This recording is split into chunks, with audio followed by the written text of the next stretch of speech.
안녕하세요. 동방야사에 오신 것을 환영합니다. 중국 고대의 오왕 예의 망령에 관한 이야기입니다. 구독, 좋아요 꼭 부탁드립니다. 원화 연간 강서 요주의 자사에 제추라는 사람이 있었다. 제추는 그의 딸을 농서에 일하는 사람에게 출가를 시켰는데 그 후 이는 과거를 보러 도성으로 가게 되었다. 그때 아내는 임신을 하고 있었으므로 이는 아내를 처가에 맡겼다. 이래서 이의 아내는 부모 슬하에서 살게 되었는데 만삭이 되자 관저의 동쪽에 위치한 별채로 거처를 옮기게 되었다.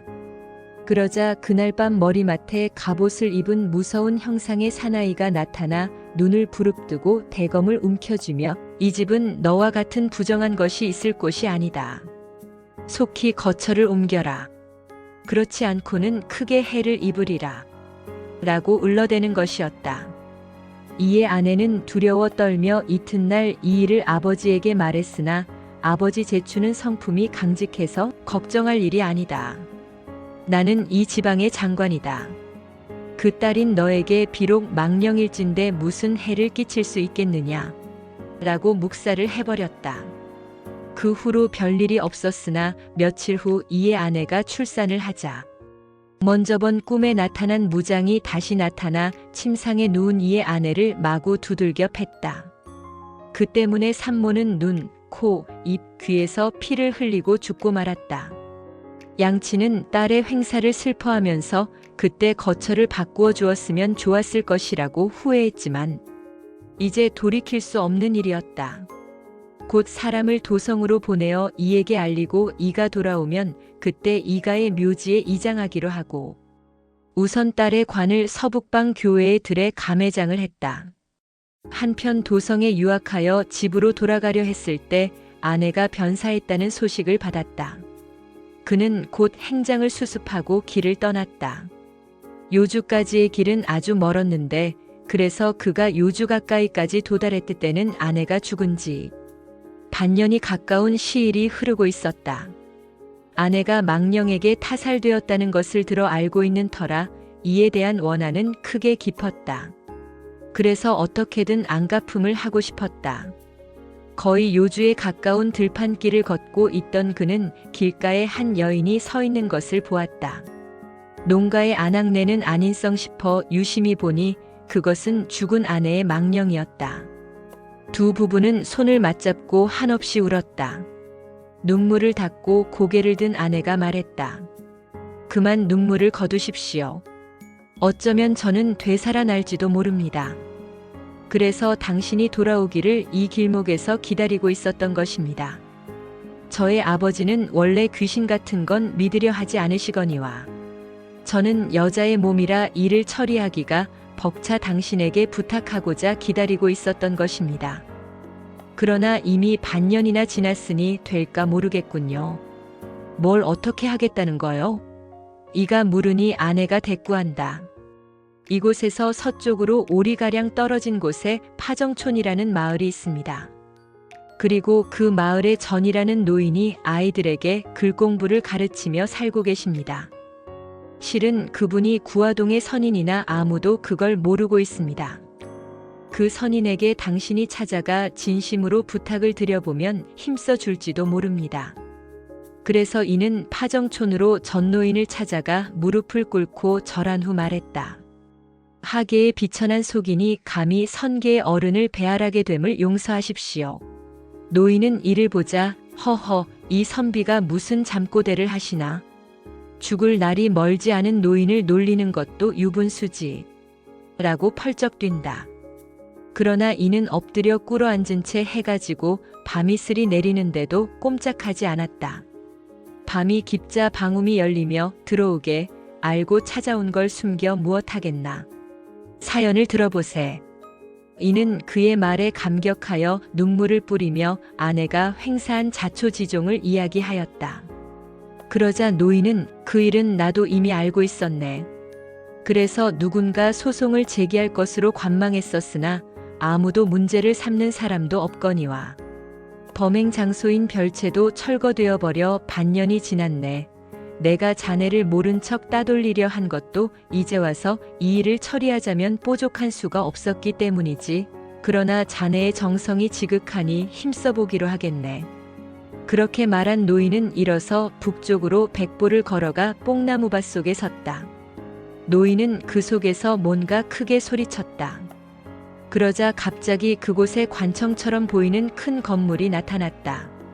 건물 문전에는 구종배들이 늘어서고 높고 낮은 뭇관리들이 머리를 조아리고 시립해 있다.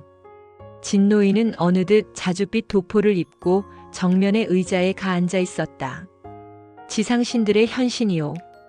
우레와 같은 소리가 용마루의 기와장을 들썩이며 울려 퍼졌다. 그러자 멀리서 흙먼지를 일으키며 수십 기, 혹은 수백 기의 말탄 군사들의 호위를 받으며 신장이 9척 같은 토지신들이 몰려왔다. 그리고 넓은 뜰에서 말을 내려 외관을 바로 잡으며 서로 웅성거린다. 이번에는 무슨 일로 모이게 하실까?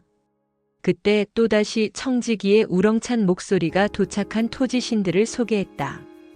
노산의 신, 강독의 신, 팽리의 신이 도착했습니다. 그 말에 전노인은 모두 들라 이르라 라고 말했다. 신들이 관청 안에 들어와 도열했다. 얼마 전에 이 지방 자사의 딸이 출산에 임하여 포악한 망령에 의해서 타살이 되었다. 극악무도한 이 사건에 대해서 그대들은 알고 있으렸다. 전노인의 물음에 모두가 머리를 조아리며 말한다. 알고 있습니다. 알고 있으면서 어떤 연고로 그 한을 풀어주지 않았는고. 모름지기 소송에는 고소를 제기하는 자가 있어야 합니다. 그러나 그 사건에는 아무도 고소를 해오는 자가 없어 문제를 삼지 못하고 넘어갔습니다. 그 말에 한 토지신이 대답한다. 전안의 파연의 왕 오예입니다. 지금의 자서의 관전은 옛날 오예가 살던 곳입니다. 오예는 지금도 그의 괄괄한 무골기지를 그대로 드러내어 간혹 무도한 횡포를 부립니다만 아무도 그것을 막을 자가 없습니다. 좋다, 곧 오예를 잡아 대령하라. 오래지 않아 오예가 포박되어 끌려왔다. 전오인이 죄를 따졌으나 오예는 그것을 시인하지 않았다. 안 되겠다, 이의 아내를 데려오라. 전노인의 말이 떨어지자 이의 아내가 연행되어 왔다. 오예와의 대질 신문이 시작된 것이다. 이의 아내는 오예가 꿈에 나타나 위험한 일과 때려 죽이던 상황을 소상히 진술했다. 그러나 오예는 엉뚱한 변명을 늘어놓는다. 이 여자는 산후의 쇠약 상태에서 나를 보자 공포에 질려 스스로 숨진 것입니다. 고의로 죽인 것이 아닙니다. 칼을 쓰던 몽둥이를 쓰던 혹은 주먹이나 공포감에 의해서던 한 여인을 죽인 것은 명백하다. 이자를 천상계의 뇌옥으로 호송토록 하라. 전노인은 이렇게 지시하고 나서 이의 처의 수명은 어떻게 되어 있는지 조사해서 알려라 라고 분부했다. 곧 보고서가 도착했다. 32년의 수명이 남았으며 사남 3녀를 생산할 것입니다. 그런 수명을 지녔는데도 오예에 의해서 목숨을 잃었으니 다시 살려주어야 마땅할 것이다. 무슨 방법은 없겠는가? 그때 한 나이 먹은 관리가 앞으로 나서며 말한다. 동진의 시절 하남의 업에 비명 횡사한 자가 있었습니다만 그 경우가 이 여인의 사례와 동일합니다. 그때 전임의 장관이시던 갈진군께서는 혼의 형태를 주어 육신을 재현해서 인간계에 돌려보냈습니다.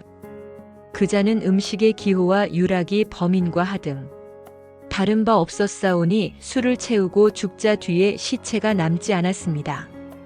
전노인이 물었다. 혼의 형태를 부여함은 어떻게 하는 일인가? 그러자 그 늙은 관리가 설명한다. 살아있는 인간에게는 사문과 칠백이 있으나 죽으면 제각기 흩어져 그들 혼백을 한 대로 모아 속현고루 발라 형상화해서 인간계로 돌려보내면 됩니다.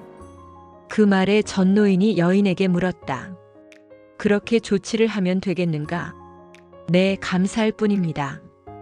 이의 아내가 대답하자 이의 아내와 닮은 여인들이 7, 8명 소환되어 왔다. 그 중에 한 여인이 이의 아내에게 온몸에 악유와 같은 풀을 바르고 다른 여인들은 문질렀다.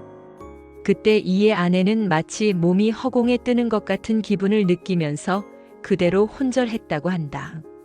이윽고 동이 트자 간밤의 광경은 사라지고 전노인과 이 그리고 그의 아내가 뽕밭에 서 있었다. 전노인이 이들을 향하여 가능한 일은 다 했네.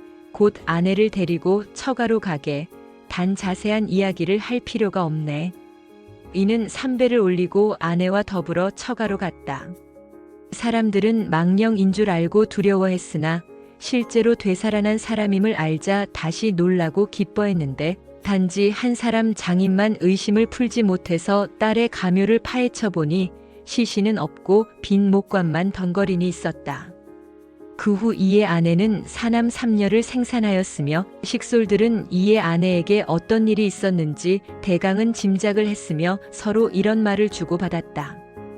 이의 아내는 조금도 다른 데는 없지만 몸놀림이 깃털처럼 가벼운 것이 보통 사람과는 달랐다고 한다.